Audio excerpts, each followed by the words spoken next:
mengambil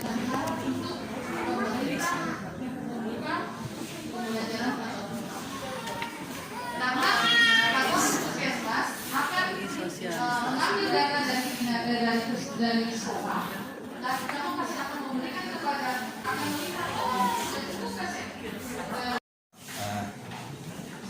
anak-anak di batas usia 6 sampai 18 tahun ya. 6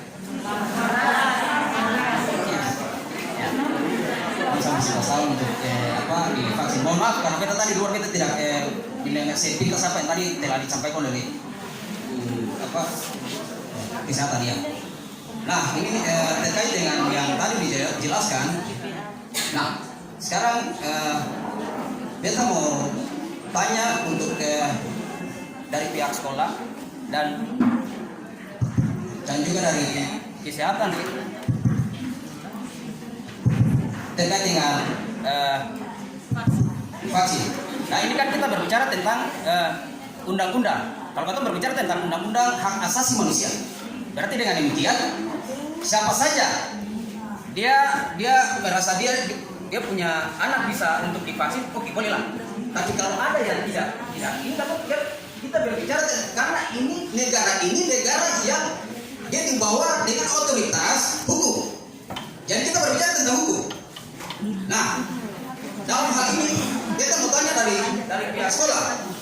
Ketika anak-anak tidak divaksin, kira-kira konsekuensinya apa kalau ketika mereka tidak divaksin? Nah, kita lihat dari ini kita lihat di kota, tapi yang jelas dari pemantauan kita di Maluku Tengah itu anak-anak sudah aktivitas di sekolah. Lah mengapa tidak kita lakukan itu di Maluku Tengah? Nah, itu yang perlu kita pertanyakan. Ya, ini kita kan lihat seperti yang tadi Ibu sampaikan yang benar secara sepintas kita dengar tadi bahwa sepintas yang Ibu kesehatan tadi berbicara bahwa di tahun 2021 ini tidak ada vaksin, tidak ada corona. Ya ini menjadi momok untuk kita juga sebagai orang tua. Ketika hal ini vaksin itu menjadi satu ini juga untuk kata orang tua, kata mau kasih kata anak juga, kata pikir-pikir. Kalau baru berbicara tentang tentang vaksin itu kan dia menjaga komunitas itu. Nah ini kan anak-anak dari kecil kan dia sudah itu imunisasi. Lalu kira-kira mau menjaga imunisasi apa lagi? Maksudnya mencoba apa lagi? Nah itu dipertanyakan. Ya. Lalu yang berikut sesuai dengan firman Tuhan tadi. Yang kita dengar tadi. Tuhan ada menjaga itu sebagai orang-orang yang percaya orang bermata berusaha. Kalau sudah Tuhan hari takut. Ya mungkin saya terima kasih. Saya mau jelaskan kondisi anak saya. Saya bersyukur dengan vaksinasi ini. Anak pertama saya sudah divaksin dan sekarang dia bersekolah. Tapi anak yang kedua, dia mengalami kondisi yang kurang baik dari kecil. Dia debu saja kenal dia. Tahu dia sesak napas. Dan dia bermain panas. Jadi di sini kedua saya anak tersebut bisa divaksin.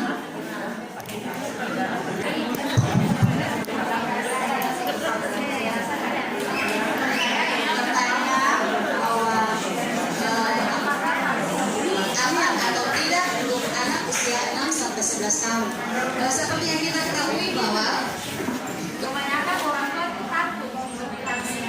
Jadi kita mau tanya Ibu apakah vaksin ini dia aman atau tidak untuk anak? Terima kasih Ibu. Terima kasih Bapak Ibu atas pertanyaannya. Kita minta Bapak yang tadi di luar tuh masuk ke dalam, boleh Bapak ya? Iya. Supaya menjelaskan lebih mudah. Terserah toh, Beta sudah katakan ini terserah Bapak Ibu. Terserah. Tadi kalau Beta katakan ada surat pernyataan, ini kan bukan kayak surat pernyataan ahli waris atau pernyataan apa atau surat kuasa yang kalau ada apa kami tidak bertanggung jawab. Yang ada Pak. Beta anak vaksin SMP cuma hanya surat pernyataan bahwa bersedia anak divaksinasi. Itu saja. Itu surat pernyataannya bentuk seperti itu Bapak. Beta datang bahwa Beta anak ini, Beta tanda tangan surat pernyataan bahwa Beta bersedia Beta anak divaksinasi. Bukan bilang kata setelah itu pemerintah yang bertanggung jawab. Yang ada Pak, yang ada dalam surat pernyataan seperti itu. Iya. Nanti jadi kalau bapak ibu nanti sebentar mau tanda tangan, anu mau vaksin, baca baik. Kalau ada seperti itu bahwa setelah itu kesehatan pemerintah tidak bertanggung jawab, jangan tanda tangan. Kita juga kalau ada kayak begitu, kita juga pasti tanda tangan, Pak. Bukan bapak ibu, kita juga di sini selaku pemerintah yang mensosialisasikan ini. Kalau ada pernyataan di bawah bahwa setelah ini apapun yang terjadi kepada anak Anda, pemerintah tidak bertanggung jawab, kita akan tanda tangan. Karena kan kita belum tahu, mungkin kita kondisi beta dan beta punya anak berbeda. Seperti itu. Tetapi ini hanya surat pernyataan bahwa saat beta datang bahwa beta punya anak nih, beta bersedia bahwa beta anak divaksinasi. Kalau apapun yang terjadi setelah vaksinasi itu tetap tanggung jawab pemerintah, tetap tanggung jawab puskesmas dan dinas kesehatan. Seperti itu Bapak Ibu. Kembali lagi ke Bapak Ibu. Tadi kan beta bilang kalau mau silakan. Saya mau juga silakan Bapak Ibu. Sudah ada contohnya di tingkat SMP di Kota Ambon. Saya bicara kota lain di Kota Ambon. Ada juga anak SMP yang orang tuanya saya vaksin, saya bawa untuk vaksin. Jadi yang vaksin yang datang tatap muka hanya anak-anak yang sudah divaksin.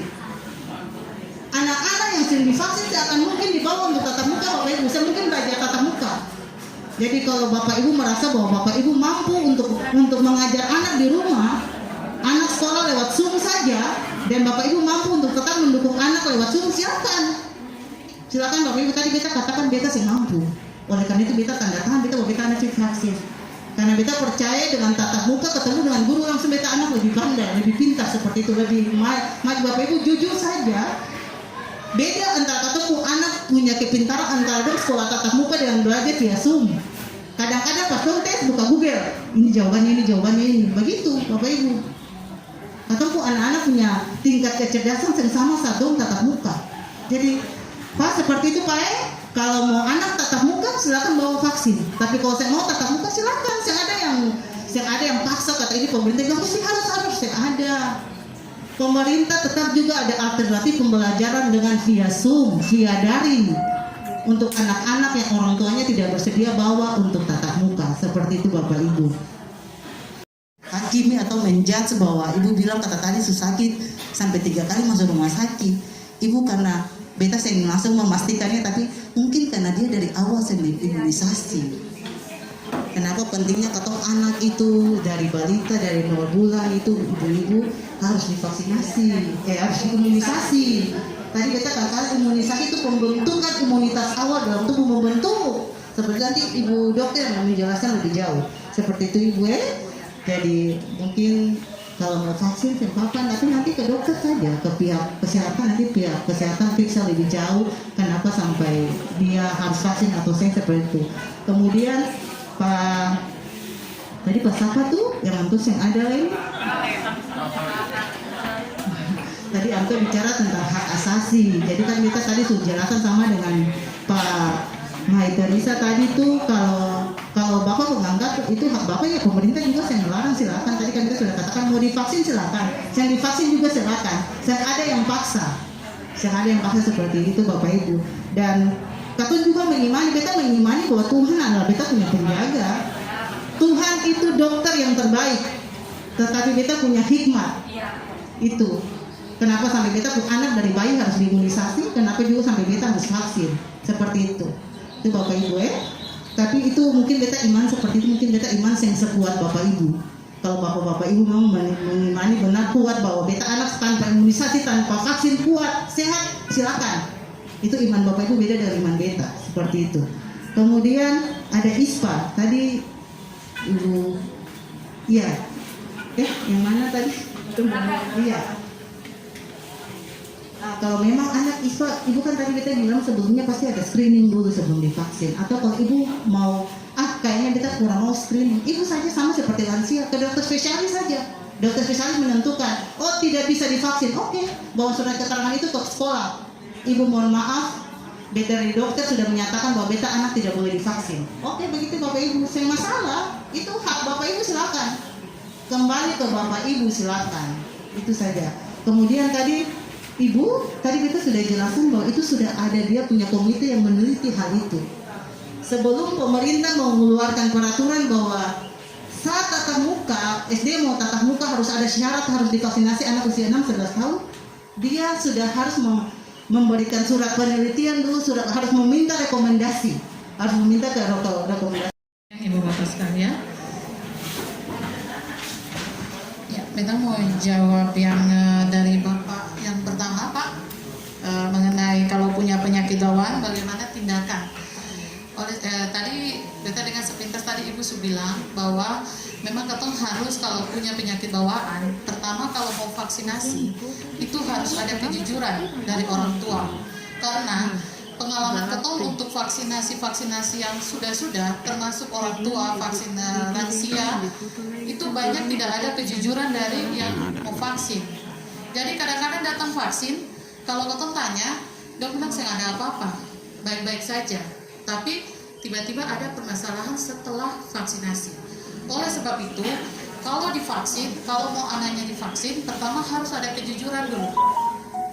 Kalau datang langsung bilang, dokter ini kan ketong saya langsung datang langsung vaksin, dan kita yakin ibu bapak banyak yang sudah vaksin dan sudah tahu bahwa kalau datang vaksin berarti duduk di dokter dulu, tensi dulu, segala macam dulu, baru di screening. Ketong ada punya form screening. Form screening itu satu saja tidak di situ bilang ya, berarti ketong tidak ketong sudah pinggirkan. Maksudnya ada penyakit bawaan, ya berarti pinggirkan. Itu sudah tidak bisa lagi lanjut. Jadi tidak semata-mata datang langsung dokter vaksin, tidak. Dokter screening dulu, apalagi ini anak umur 6 sampai 11 tahun. Oleh sebab itu, kalau ibu bapak datang, kalau anak-anak datang untuk divaksin, mohon ditemani. Anak umur 12 tahun sampai 17 tahun itu juga ditemani oleh orang tua. Oleh sebab ini anak umur 6-11 tahun tolong ditemani. Kita yakin ibu bapak sudah tahu, ibu bapak punya anak, orang punya kondisi tubuh, di situ mungkin bisa bilang dan ke dokter yang men-screening. Apabila ibu bapak merasa ragu dengan maksudnya ini kita mau anak ada penyakit bawaan atau tidak, sehingga ada timbul apa-apa. Kalau ragu sendiri, itu tadi ibu sudah bilang bisa pergi ke dokter spesialis lalu periksa. Kalau merasa ragu, tapi yang kalau punya penyakit bawaan pasti ketong akan menunda sampai ada surat dari dokter spesialis. Begitu ya Pak ya. Kemudian dari lahir imunisasi tadi ibu sejawab. Anak-anak yang tidak imunisasi pada waktu dia masih kecil pasti akan banyak pada waktu dia umur sudah besar, dia akan banyak sakit-sakitan. Itu pertama, waktu anak itu masih baru lahir, pertama itu harus imunisasi dini. Harus minum susu ibu, MD. Itu harus jelas dia harus minum susu ibu supaya dia tidak gampang kena penyakit. Yang kedua, dia harus imunisasi teratur untuk dia punya kekebalan tubuh. Kalau dia tidak imunisasi teratur, pada waktu dia sudah menjelang besar itu dia pasti sakit-sakitan. Hal seperti itu yang harus kita perhatikan pada waktu anak sudah mulai lahir, langsung hal-hal itu diperhatikan. Tidak boleh lolos dari imunisasi. Lalu dia kalau mau vaksinasi, vaksinasi ini adalah vaksinasi COVID-19. Dia berbeda dengan vaksinasi imunisasi DPT, HB, HB0 dan sebagainya. Ibu datang saja, ibu di situ ada screening dokter. Dokter-dokter itu sudah mereka sudah dilatih. Jadi nanti ibu datang situ, ibu nanti bicara dengan